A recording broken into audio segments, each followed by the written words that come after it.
Welcome to Vision ProNotes for November 7th, 2025. I'm Marty Gensius, a counselor, educator, podcaster, and Apple enthusiast, co-hosting Vision Profiles with Eric Bolden, Dave Ginsburg, and Daniel Burkholder. I'm here to give you a little bit of news, and today's news is about the new release of the beta for those of us who are running betas on the Vision Pro. These short pro notes are kind of in between main stories. I try to give them out on Monday, Wednesday, and Friday mornings, so you can look for them then. They'll come up in your normal feed for Vision Profile. Of course, our Vision Profile show is done Monday nights live at 9 p.m. on YouTube at youtube.com/@visionprofiles. So, you can catch us live there, or you can watch the show or listen to the show as a podcast version anytime after that. But we try to kind of toss these things in to keep you interested. Today's topic is visionOS 26.2 Beta 1. This is the developer beta in a sense. And the question is, what's new for users and developers on this beta release?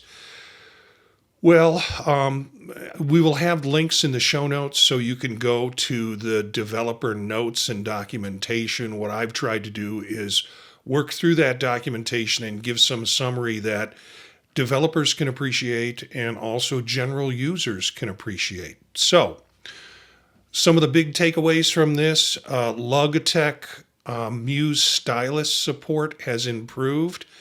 There's a smoother accessory input with the Logitech's Muse Stylus, kind of the brand new stylus that came out. I've got one. It has been kind of janky up to this point, and I'm looking forward to using it on a variety of apps. But apparently, the 26.2 Beta 1 has improved some of the input with that.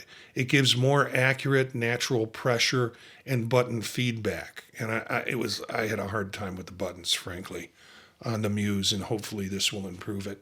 You also will be getting it communicates more consistently with visionOS, and you should be getting better reaction from the stylus. And you're starting to see more apps pick up the use of the stylus as developers incorporate it into apps that are already used for drawing. So there are some app performance tracking fixes. Apple's Instruments tool correctly reports Swift app performance again. So developers can spot memory leaks and sluggish code with better accuracy. That's another piece that's new to this. There is a third piece that was mentioned, and that involves subscription testing enhancements. So there are simulated renewals and rejoins for paid plans in Xcode, and they work reliably now. Problem is there's still a delay. The delay is in the subscription status changes may still take up to 24 hours to refresh. So be aware of that if you're a developer and you're putting in some subscription aspects to your visionOS app. Again, the TV app SharePlay, there is some limitation. The SharePlay for DRM protected shows and movies in visionOS 26.2 Beta 1. The SharePlay for DRM protected shows and movies is temporarily unavailable. So if you're thinking of using that kind of function, it's unavailable right now, but Apple has identified it as a problem, and it will be fixed in future versions, I'm certain.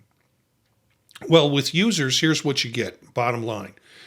If you use creative apps with the Logitech mouse, expect noticeable smoother drawing or note-taking experience with that Logitech Muse stylus. System stability feels stronger overall. fewer app crashings with this new version of the beta. But there's still SharePlay limitations. It only affects protected movies. Standard sharing still works fine. Now for developers, improved event handling API for Logitech Muse. And in the show notes, there will be the code that is, or the designator listed for developers to kind of take a look at. Normalized forced values means more consistent input data with the Muse. Instruments now align Swift diagnostics with native visionOS processes, essential for performance tuning. And then some minor testing quirks. Subscription status's refresh window still remains up to a day. So some very cool things happening with this beta. Buried in there, you wouldn't normally see it or hear about it, but kind of proof that Apple is still working on this. It really feels much better. Just think back 18 months, if you've been with this for 18 months. Such a dramatic change in what the software is like for the Apple Vision Pro. And with this, the Muse finally feels like it's like a native Vision Pro tool. So keep plugging away on that, Logitech and also Apple. And it's just not a third-party add-on. Still trying to figure out how to do those game controllers. And do I get game controllers so I can play pickleball only? But do I have to have a system in order for the guy?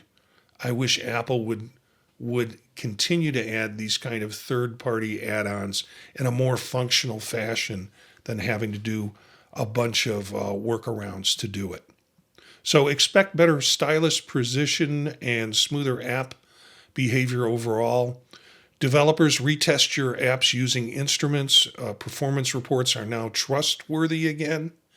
And Apple continues its steady march towards stability, input accuracy, and ecosystem maturity ahead of, let's say it, visionOS 27.